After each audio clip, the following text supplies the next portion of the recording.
I call the October 15, 2020 meeting of the Human Relations Commission to order. We will start with the introduction. I am Matur Alier, the chair. We'll go this way to I am Cheryl Schafel, Commission member. Carolyn Beecraft, Commission member. Hamida Dakhani, Commission member. Cody Severson, Commission member. And I'm John Strand, City Commission liaison. and the staff. My name is Catlin Christie. I'm an assistant planner. George Vincent, Police Department Liaison. Tia Braseth, Planning Department. Nicole Crutchfield, Planning Department. Miranda Wolf, Planning Department. And we have Barry Nelson on the phone. Barry, can you hear us? I can hear you perfectly well, yes. You want to introduce Barry yourself? Nelson. Yep, Barry Nelson. I'm a commissioner. Thank you. Thank you. The next on our agenda here is to approve the agenda. May I get the motion to approve the agenda? So move. Second. All in favor, say yes. Yes. Yes. Yes. Oppose? Motion carried. The next agenda here is to approve the minutes. May I get the motion to approve the minutes? I make motion. I second. All in favor, say yeah. Yes. Yes. Yes. Oppose, same sign. Motion carried. The next item on our agenda here is the public comments. Do we have anyone to sign up for the public comments? Going one.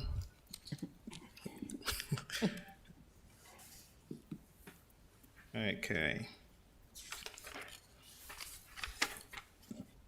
Thank you. Is there anyone who wants to speak? No. Okay. Our next item on the agenda here is the presentation. Employer and employee rights and responsibility under the Title I of ADA. October is the National Disability Employment Awareness Month. In recognition of this, the HRC invited Jerry Christensen of Freedom Resource Center to address the commission. Jerry, can you hear? Oh, he's there. Go ahead when you're ready. I can hear you very well. Okay. First of all, thanks for the invitation to come here. We are certainly not going to talk about all of what's in Title I of the ADA. That's why it says a brief introduction. And as was said earlier, it's employee and employer rights and responsibilities. A couple important questions you should ask anytime somebody's presenting is, who is this person and where are they from? How many of you people have heard of Freedom Resource Center? Raise a hand. Even if you've got your hand up, your hand could go up again. How many of you may have heard of it, but really don't have much idea who we are? Hands up. Okay. Freedom Resource Center is a disabilities rights organization. We've been around since 1989, which is the year before the ADA was signed into law. We work to help anyone with any disability live as independently as they possibly can. My title is Accessibility Specialist, and that means if you want to know if something is ADA compliant or not, I should be able to answer that question for you. Along with that, I also am in charge of our temporary ramp program. We loan ramps for up to 90 days to individuals at no charge. Someone breaks their leg, they're in a wheelchair, very likely we can put a ramp up at their home so they can get in and out. 90 days later, we come and take it down again. So what? Who cares?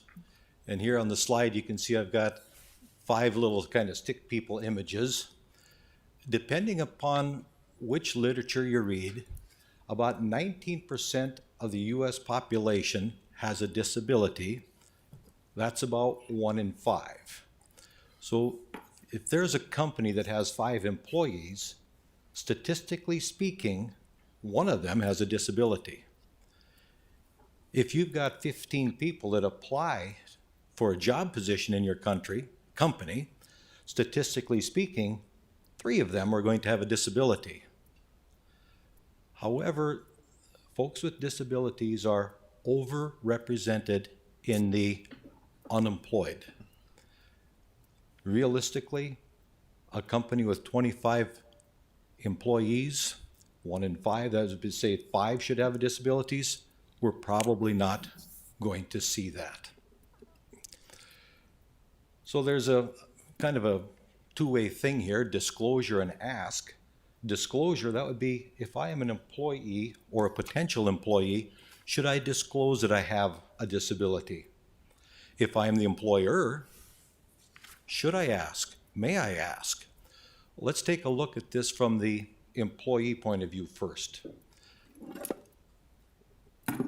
Employees or people applying for a job are not legally required to disclose that they have a disability. And often people are discouraged from disclosing that. And I don't think that needs a lot of explanation as to why. Other than if you walk in for a job interview and you say, oh, by the way, I've got a disability, take that application and file it over there, thank you. There is one exception to that. If you have a disability and if you ask for an accommodation on the application or the interview process, you've tipped your hand that you have a disability. What could that accommodation look like? It could be asking for the application in large print because you've got low vision. It could be asking for the interview to happen in a darkened room because bright lights, especially fluorescent lights, may cause migraines. You've tipped your hand that you've got a disability. You've asked for an accommodation. After you're hired, if you've got a job, the only reason you'd have to disclose that you've got a disability is if there was some accommodation you needed. We're going to talk more about accommodations later. Something I forgot to say. If you have a question as we go along, raise your hand. I'll do my best to answer it then. It could be that I'll say something like, that's about 1 slide down the road. Hang on a second. So from the employee point of view, not required, typically. Why would you say if you don't need to? From the employer point of view, employers should not be asking questions about the severity or the nature of the disability. That's personal information. There are some people that have a disability that will tell you all about it. That's entirely up to them if they volunteer it. But that's kind of a no-go on the questions. Now, one way that employers can protect themselves from asking that not so good question is ask all the candidates the same questions and have the questions based on the job description. ADA does not require that you have a well-written job description. It doesn't require that you ask questions that relate to the job description, but for goodness sakes, wouldn't you want that? And if you ask all the employees, potential employees, the same questions, no one's going to be able to come back to you and say, you singled me out because you asked me this question, you didn't ask everybody else. Before an employer offers a job, they cannot ask for a medical exam. They can say, we're going to offer you this job contingent on you taking this medical exam, but only if everyone that's applying for that job would have to have that same medical exam. What if during the medical exam they determine that there is a disability? Can they not hire him because of that? Nope. Unless that they can show that because of that disability, there'd be an undue risk or some unfair financial burden. Another big question gets asked about people with disabilities is, are they subject to random drug tests? The answer is yes. As soon as you hire someone, anyone you hire is subject to the same drug and alcohol drug and alcohol protocol as everyone else. Just because a person has a disability does not mean that they may use illegal drugs, and it does not mean that they can use legal drugs illegally. Same thing. So what is required under the ADA? One thing is that the application and the interview must be accessible. Got a little American Sign Language up there. Anybody know what that American Sign Language means? It's about the only one I know. It means bathroom. I suppose if someone who is deaf gave that symbol, we better point across the hallway because that's where the bathroom is. The interview and the application form must be accessible. I already mentioned something about maybe they need large print, low light, something like that. And the questions must address the job and the task. And a little image of a scroll with the word job on it, 1, 2. And as I said earlier, the ADA doesn't require that you have a written job description. It doesn't require that you have written questions so you ask all the employees the same thing. But if you've got a well-written job description with questions that address the job, you're going to keep yourself on track, not only for interviewing someone with a disability, but for interviewing all of the candidates for that job. ADA requires equal benefits, and you'd look at that and say, why does he have a picture of a picnic shelter up there when he's talking equal benefits? Aren't benefits salary, medical leave, all that happy stuff? If you have a company picnic, that's a benefit, isn't it? If you've got a company picnic at a picnic shelter that's not wheelchair accessible, and you've got an employee or two that uses a wheelchair, they can't get to the picnic. That's not equal benefits. So you need to be thinking of the entire picture here, and it's more than just how much pay, 401 and all that stuff. Equal benefits. But the ADA also requires that the individual must be qualified for the job. See, that circles right back to that job description again, doesn't it? The image there of a person carrying a board and a hammer.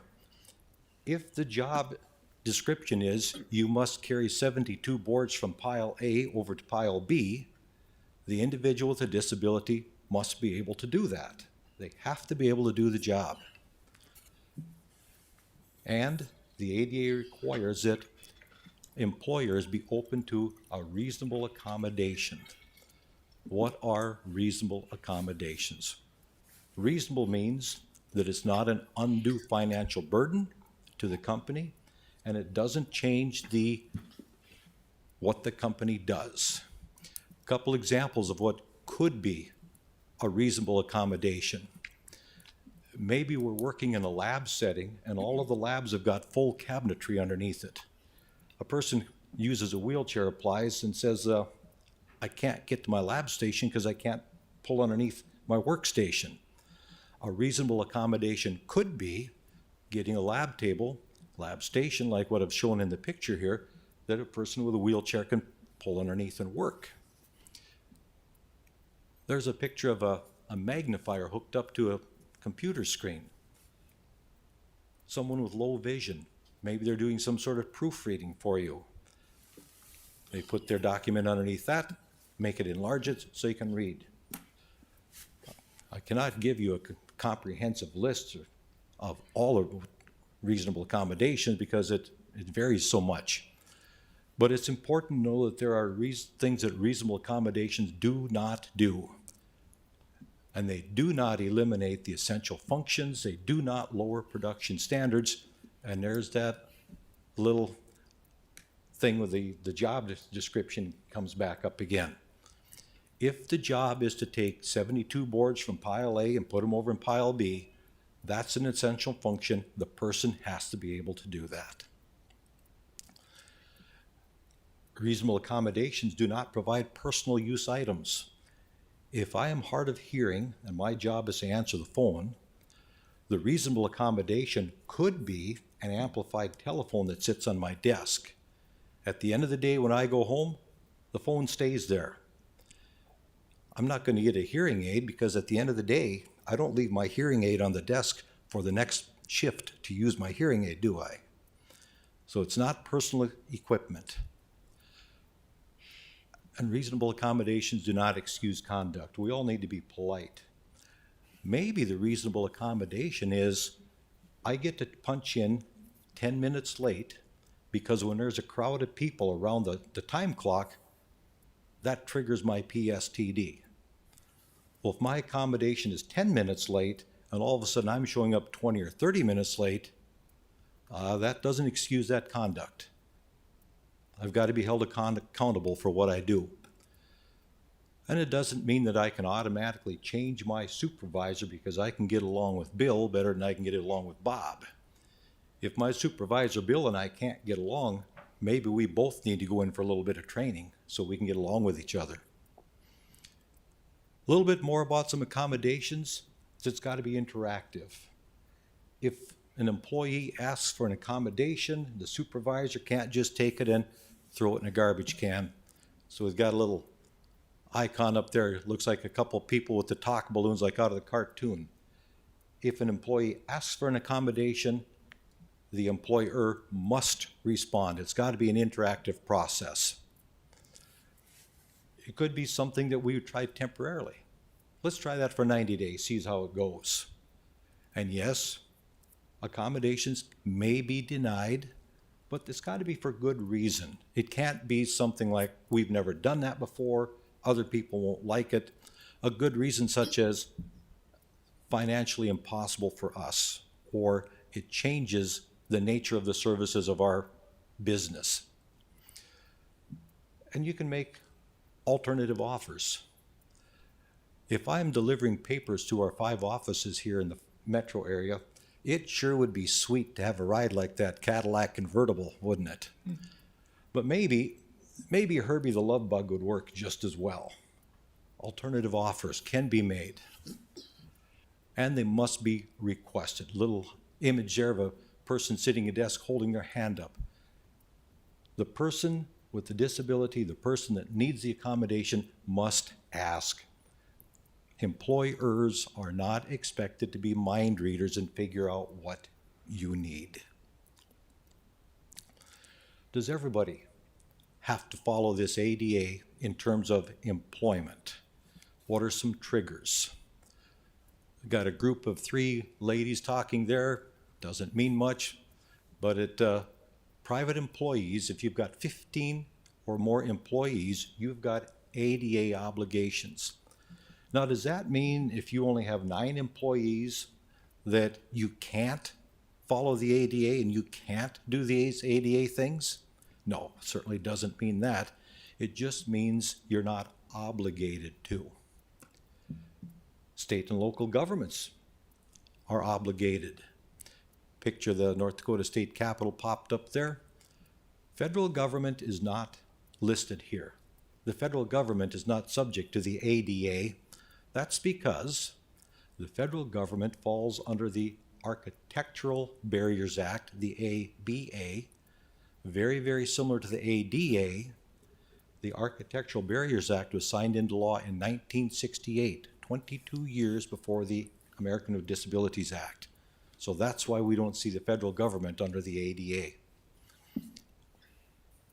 Animals always come up in just about any talk. And typically speaking, we have 3 types of animals when we're talking ADA. We've got service animals, emotional support animals, and therapy animals. Therapy animals aren't going to pop up here. I'll mention them briefly in a minute. We're going to focus on these 2. A service animal, that's an ADA term, and that's a dog or miniature horse that does a task for a person with a disability. And I think the classic example of a service animal would be the guide dog for someone who is blind or low vision. I've got a friend at a steam show that always wears bibbed overalls, and his little dog always rides up here in the top of his bibs. And I thought, what in the world is this all about? Well, that's his service dog. What's it do? A guy's got diabetes. The dog smells his breath, and the dog can tell by that man's breath if his blood sugar is out of whack. And he alerts the guy to test his blood sugar. That's a service dog. It's performing a task. Emotional support animals, that's a fair housing term, and they provide a benefit for their owner. Now, a service animal has got rights in just about every place that the public could go. If my friend with the bib overalls and the little dog walks in here, that dog has got rights in here because this is a public place. Emotional support animals have got rights in their owner's apartment or dwelling place. If someone came in with their emotional support cat, that cat doesn't have rights in here. So how are they different? A benefit. Maybe I've got an emotional support dog, and when my PST gets out of control, I call my dog hops in my lap, and I pet my dog, and I talk to my dog, and I can calm myself. Notice who's doing the action with the emotional support animal. I was doing all the action, wasn't I? I was petting the dog, I was talking to the dog. The service animal, who's doing the work there? The animal was doing the work, wasn't it? And that's one way you can tell the difference. I said I would mention therapy dogs quickly. If I own a therapy dog, I take my therapy dog to a nursing home, for example, and I let the residents at the nursing home interact with my therapy dog, and it does them good. There's the big distinction. Therapy dog belongs to me, it does good for somebody else. Service animals, emotional support animals belong to me, they do something for me. Does a therapy dog have any rights coming in this door? No. Could this group invite someone to bring their therapy dog in here? Yes. Could this group give someone permission to bring their emotional support cat in here? Yes. But do they automatically have rights to walk in the door? No. So what's in it for employers? Take a look at how many help wanted signs are out around our community right now. Employees. If 1 out of 5 people has a disability, and if you were an employer that wasn't in tune to working with people with disabilities, that's 20% of the possible pool that you've just not looked at. The second thing is tax credits and tax deductions. There's a definition in the ADA about a small business. A small business can take advantage of both the tax credit and the tax deduction. $5,000 worth of tax credits, $15,000 worth of tax deductions, 2020, again in 2021, again in 2022. Remember that reasonable accommodation, that desk I showed you? If your company bought one of those, tax credit, tax deduction. If a company has to hire a sign language interpreter, they can pay for that, and then they can claim that as tax credit, tax deduction. And this is probably one of the favorite slides that anybody has in a presentation, because when questions show up, that means we're getting close to the end. Thank you for inviting me. Think Access. I've got my contact information up there. I did bring some documents along that describe a little bit about the tax credits and tax deductions. If any of you would like one of those, you're welcome to have that. If there's some employer that you'd like to share that with, please do. Questions? Compliments? Oh no, comments. I have a question. With the Freedom Center resource, do you guys consider mental health as a disability? Mental health, yes, can be classified as a disability. Many of our soldiers that come back with PSTD, and certainly there's a lot of people other than soldiers with PSTD, that is a disability. And that's where the emotional support animal, that's why that's so important in some housing settings. And especially with some of these mental disabilities, is that an emotional support dog for that PSTD, or is that a service dog? If the dog does what I described and I pet it, well, now that's emotional support. But what if the dog notices that I'm getting uptight and the dog herds me over in the corner so I'm all alone by myself? Now it's doing a task, isn't it? That's a service dog. Thank you. Thank you for that good question. Yes, sir.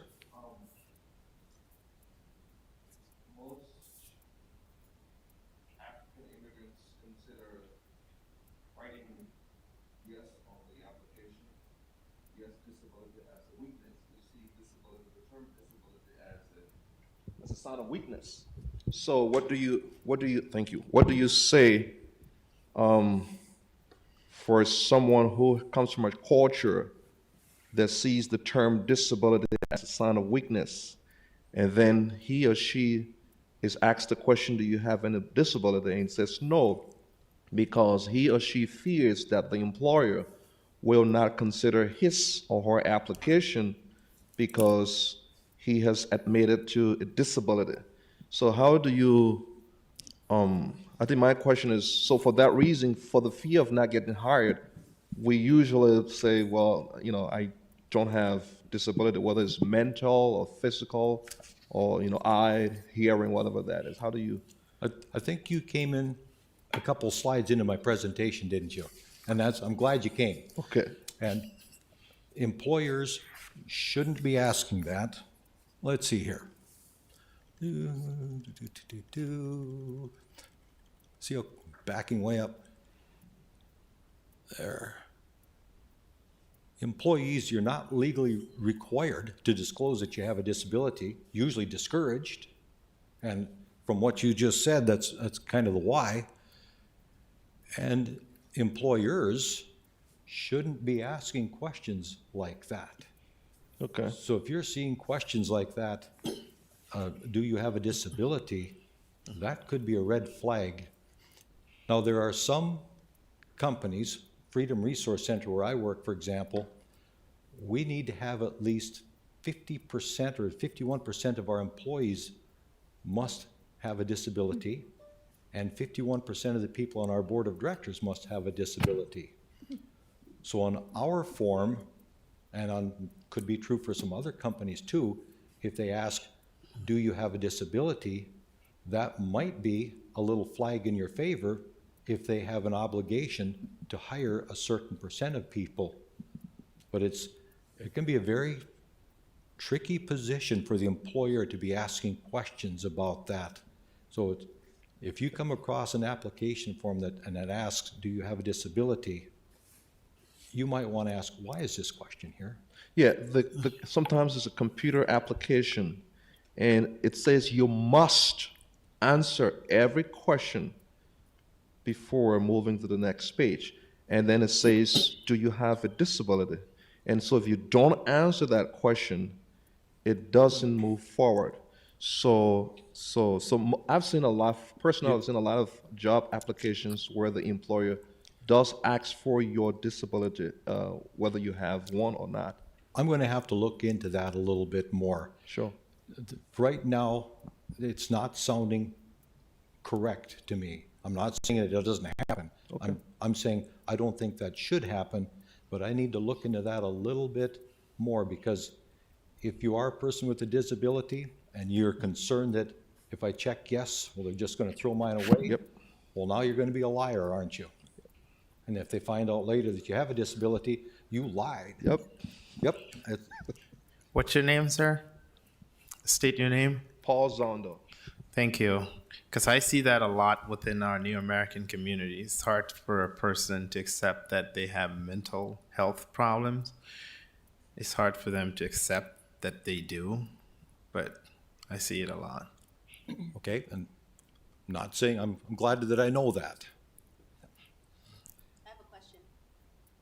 Is people with limited English considered protected under ADA? The question is, are people with limited English skills protected under the ADA? I believe the answer is no. I'm not positive. Well, I've got to look into that more. Okay, I've not heard that question before, so I've got to look into that. Thank you.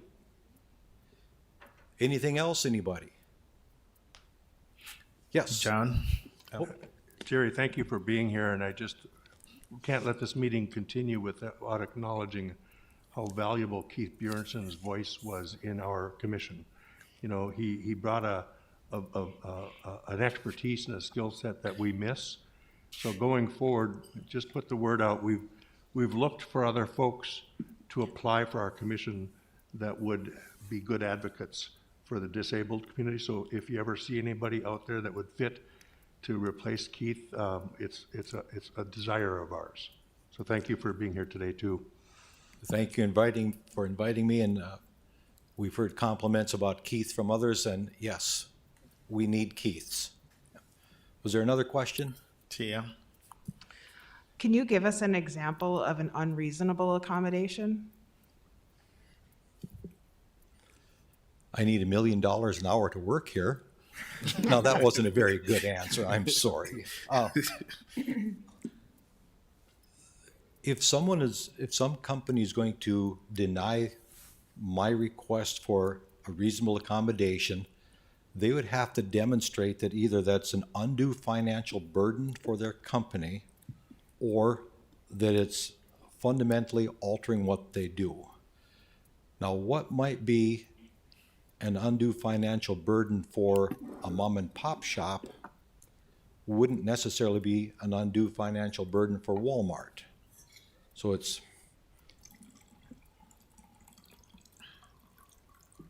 off the top of my head, no. So that's the best I can do for you. Anything else, anybody?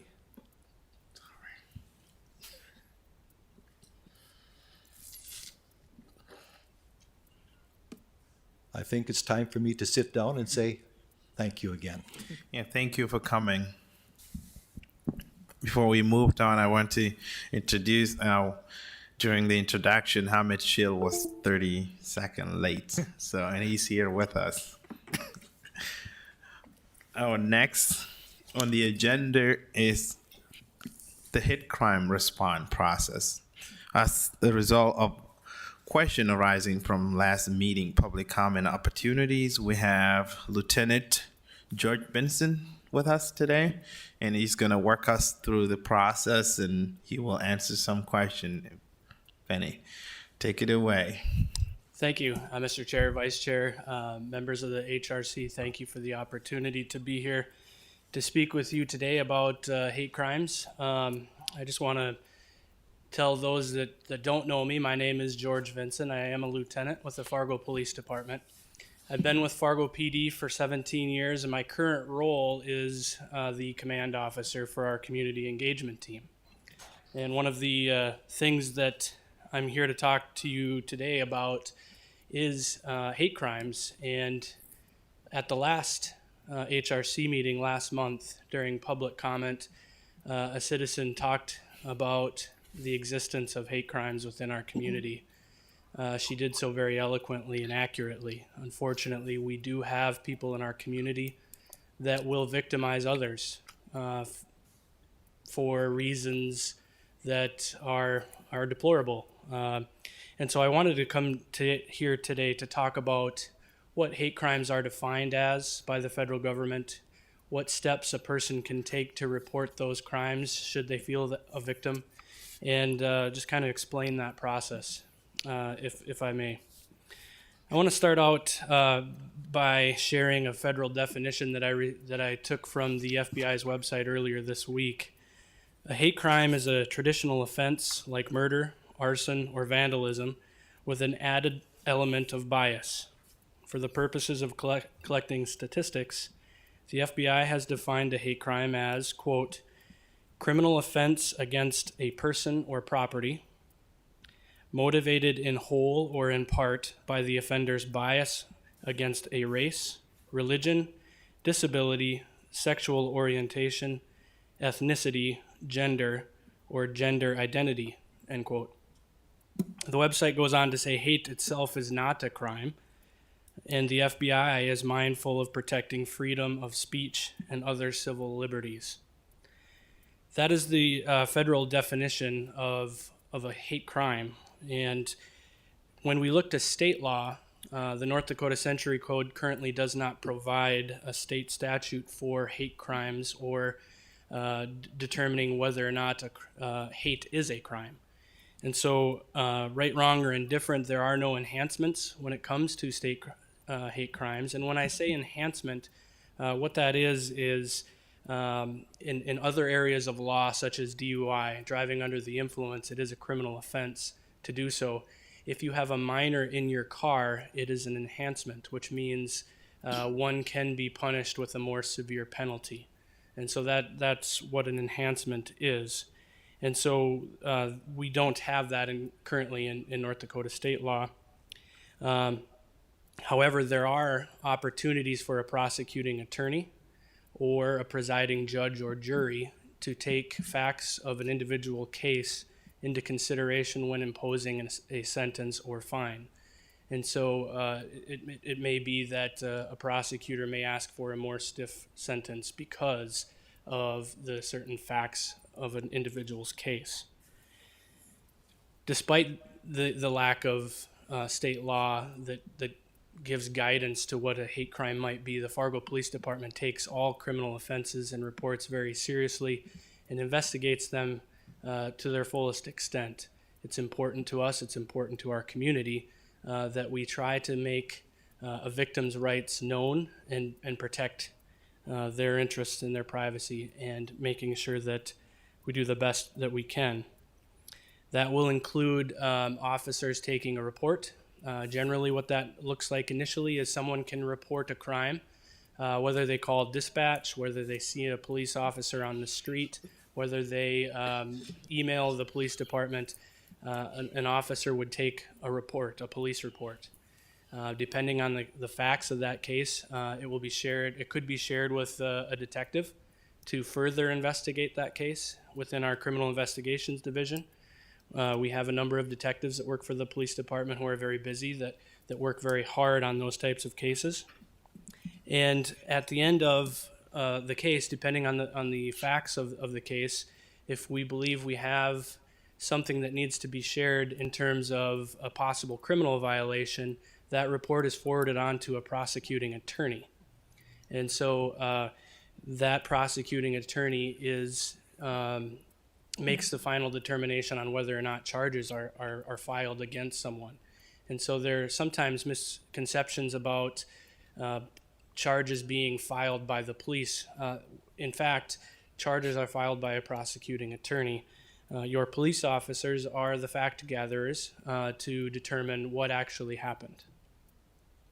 In recent cases, we have had some criminal offenses that were reported as hate crimes, and we have worked very closely with our partners in law enforcement, particularly the FBI. In one specific case, when we ran a case by the FBI, they declined to adopt that case, and they offered the explanation, and I'll quote this, quote, political ideologies and organizations are not a protected group, i.e. race, religion, disability, sexual orientation, ethnicity, gender, or gender identity, end quote. I think what we can gather out of here, earlier I mentioned that the FBI defined a hate crime that's a criminal offense against a person or property. In the example that we ran across recently, the FBI declined because they felt as though the threat was against an ideology or organization. Now, that doesn't mean that the situations of that case are still not a crime. So that still gets forwarded on to a prosecuting attorney. So let's say person A punches person B in the face and breaks their nose. That's still an aggravated assault. Now, if person A did that because they had some sort of hate towards a protected class, one that I've mentioned, then potentially the FBI would look at that as a hate crime. And so I hope I'm able to explain that well. So just to wrap up here quickly, in with respect to your time, the police role in this is not to agree or disagree with current law, whether or not laws that currently exist within our state are adequate or inadequate. Their role is to get to the bottom of what happened and present that to a prosecuting attorney. And in closing, before I open up to questions, I just want to say one thing. Victimizing people in general is wrong. Moreover, doing so as a result of what someone looks like, what they believe in, who they are, is on its face evil. And it goes against the general standards or beliefs that we as individuals want to live happy lives, productive lives in our society. So thank you for your time, and I'd be willing to answer any questions that you have. I have a question. In looking at previous issues, or the commission looking at previous issues on this, we were told that on the arrest report, I believe it is, there's actually a box that you can check, the police check, to say whether or not it's a crime of bias. Yes. Is there any place that data is accumulated? Yes, great question. Thank you for asking that. So when a police officer makes a police report for any type of criminal offense, there is a box, as you say, that indicates whether or not the officer has belief that a bias is in play in that criminal offense. That criminal offense then is required to be reported to the FBI for the accumulation of statistics for hate crimes within all areas of the United States, to include North Dakota. Is there, okay, it's only tracked though by the FBI, it isn't tracked locally? I'm not positive on that. I would think that is the case, that they would be able to report back to us what the city of Fargo statistics are, because we are reporting, the Fargo Police Department is reporting those statistics to the federal government, but I don't know what those statistics actually look like. Okay, I was just wondering because I think there are cases where that information would be very helpful. Agree. A question, does the city maintain a log of the type, even if the FBI declines to take it? Do you have a matrix or something of the similar type things so you can get patterns?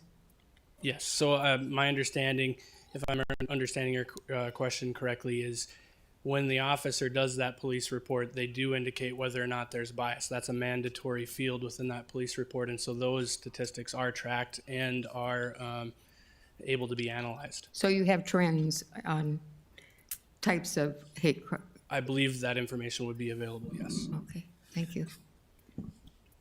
Hi, my name is Faith Dixon. I do have a question. It seems as if the police department is supposed to investigate the report, but the problem is during the investigation, the police department is being very biased and making their own opinion, and then instead of referring it to the state's prosecutor, they're referring it to the city prosecutor's office. Why is it that you guys can decide where it should go? In my case, I am the one that reported multiple hate crimes, and it seems during your investigation, your determination is the last say so with it going to the city versus the state. That's my first question. So if I understood the question correctly, the question was, does the police department, or why, or how does the police department decide which prosecuting authority gets each given case? We rely upon the advice and directives that have been given to us by prosecuting authorities in the past, as well as North Dakota Century Code, to determine what level of offense occurs.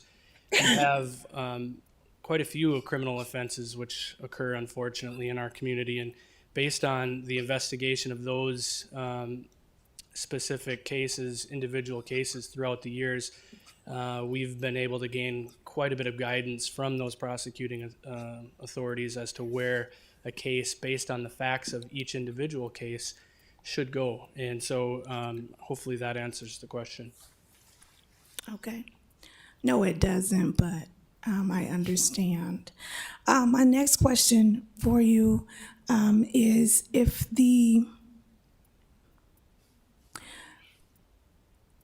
you can commit a crime in Fargo and receive more punishment than you can by threatening to kill someone, how do we respond as being an activist since you all are taking the direction from the FBI? And me being an activist, how do I respond to threats of violence to my family as well as myself? How would you expect us to respond to those threats from the public as well as Fargo Police Department when we get threats from them as well? I think response to specific allegations of criminal offenses, it would be unfair to me to impose what I feel would be appropriate response for each individual citizen. And so while we do our best to make sure that our community stays safe, that we want to partner in having a safe community going forward, that is a partnership. And sometimes everyone will have to have a personal decision of what they feel is best for them and their families. And we want to be able to support that in every way that we can. I have one. So give me 1 second. So if a member of the public fears for their lives and contacts the police department and nothing is being done, what is the next steps? Because nothing is being done. So before blood is shed, what's the next steps to getting justice for threats of violence? I think beyond the steps that already have been taken in criminal offenses that have been reported, if as a community we're unsatisfied with the way that the barriers that we currently have, it's upon all of us to come together as a community to come up with a better solution.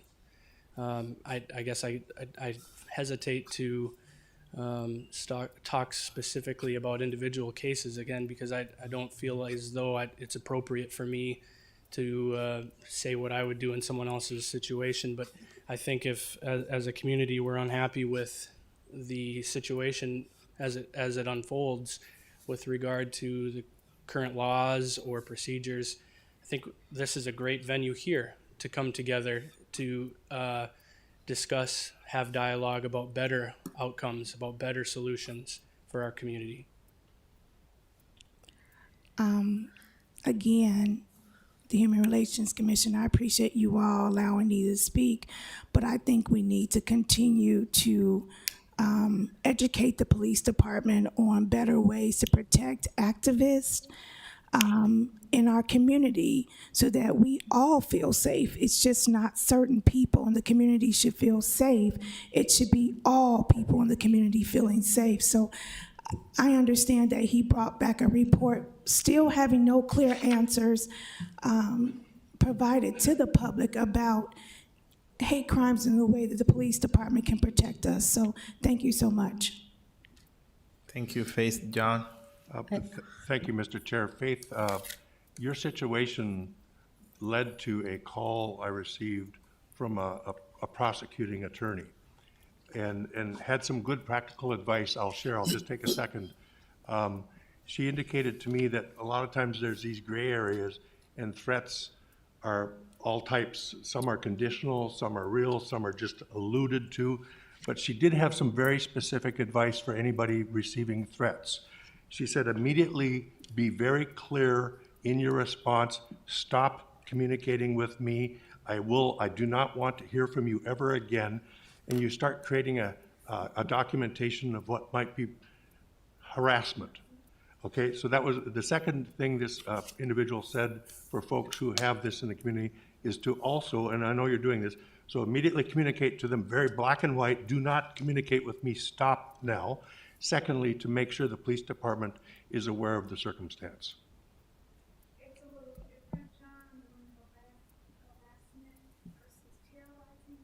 It's two different things. When you're an activist, you are a public figure.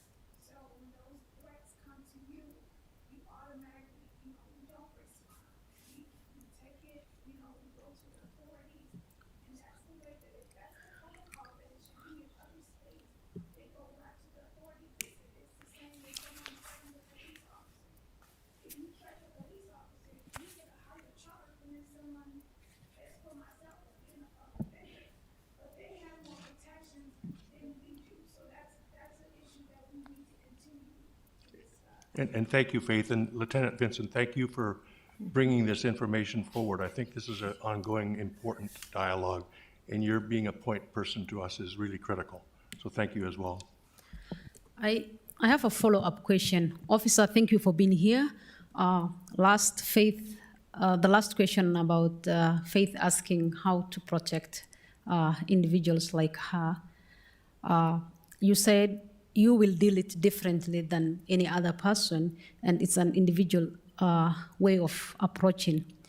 Well, how can we do it a way that the whole police, a model for the whole police, and a way that they can address the issue, and not just if they feel like this issue is not anything to continue, but then still the public feels like the police are not hearing or the police are not supportive.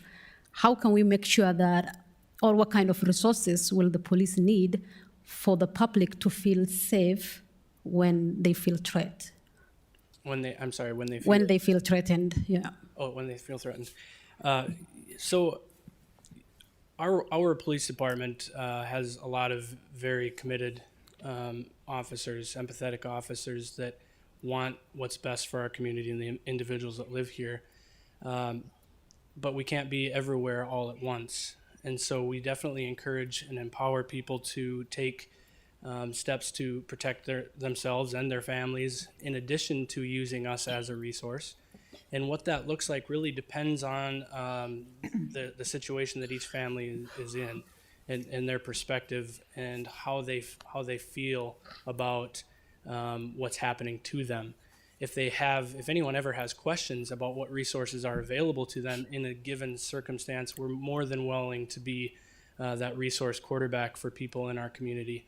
We do that regularly. And so we may know of a way to get a restraining order, or we may know of a resource in the community such as Rape and Abuse Crisis Center, or Southeast Human Services, Lutheran Social Services, all kinds of different partners that we have in the community to get people in touch with, to help them feel more safe in the situation that they're currently in. Thank you. Yeah, thank you, Ben, for coming. I have. Can I ask a question? Yeah, sure. Commissioner Strand, you said something about when somebody receives a threat to inform the individual to stop. So my question is to Lieutenant Vincent. I had an opportunity to work with Lieutenant Vincent, and you know what? I see his work, and I have a great respect for you because you're a man of your word, and I appreciate that. So you're a man of character. I usually don't give people credit, so take that. My question is what John says. I apologize for calling you that by first name. Commissioner Strand says, if individuals send me a threatened comments over and over, and I ask them to stop, and they continue to do it, and I report it to you as a police officer, will you take action then? Certainly. If you're talking about a situation, and depending on the threats, it would dictate what criminal offense is most appropriate. And so, if it's unwanted, continual attempts to contact you, it might be harassment. But if they're making threats against you, it might be menacing or terrorizing. And depending on the situation and the facts that exist within that case, a police officer such as myself would take that report and code it based on the facts that you are presenting. Telling someone to stop is fantastic advice. That is something that we tell people. The first thing is to tell someone to stop. The second is to document the number of times or continual attempts of someone to contact you, so that we have those facts and we can share that with the prosecuting attorney to attempt to prove to a judge or jury a pattern of behavior. And so I hope I answered your question. Okay, so you do take the report, and then you just depends on what the case is. It will determine if you send it to the prosecutor or not. Am I understanding that correctly? Well, if we have a probable cause to believe an offense occurred, we will send that to a prosecutor. Yes. So If you were to come to me and say, I'd like a police report, I'm going to take a police report for you, and then I'm going to investigate that to my best ability. And if I have probable cause to believe, and probable cause is a legal term that is more likely than not, essentially, that a crime occurred, then we send those to a prosecuting attorney for their decision on whether or not charges are pressed against someone. And if you decided not to move forward and bring it to the prosecutor, do you then, as a police officer, do you go and talk to that individual and say, hey, we receive a complaint, you need to stop? Or what do you do? Well, I don't have that information in front of me, how we currently handle that. Okay. But I can certainly look into that and get back to you. Okay, sounds good. Thank you. Mm-hmm. Thank you, Lieutenant. Thank you Thanks for your for time. coming. Okay, moving on. We left was 2 minutes. And the next one here on the agenda is the meeting frequency and the structure work group. We'll get update from Cody. You have 2 minutes. Right, and with that in mind, like, do we want to do that, or respecting time, like, should we move that to next month? Yeah, I think we probably move that to the next month. It's a little long here. I don't want to like squeeze this whole conversation into 2 minutes. Okay, we have the next one here is a staff update. And Caitlin's going to take it away. Yeah, the staff report is just in your packets, and so if you have any questions, feel free to ask at this time. The only update I would say is the census tidbit is a bit outdated at this point. As of last night, it is now closed, so I don't think you can any longer submit your census, but otherwise, it's up to you for questions or discussion. Is there any other business? Barry still there? I am, yes. I was on mute, so. Okay. Any other updates? Hearing none, our meeting is adjourned.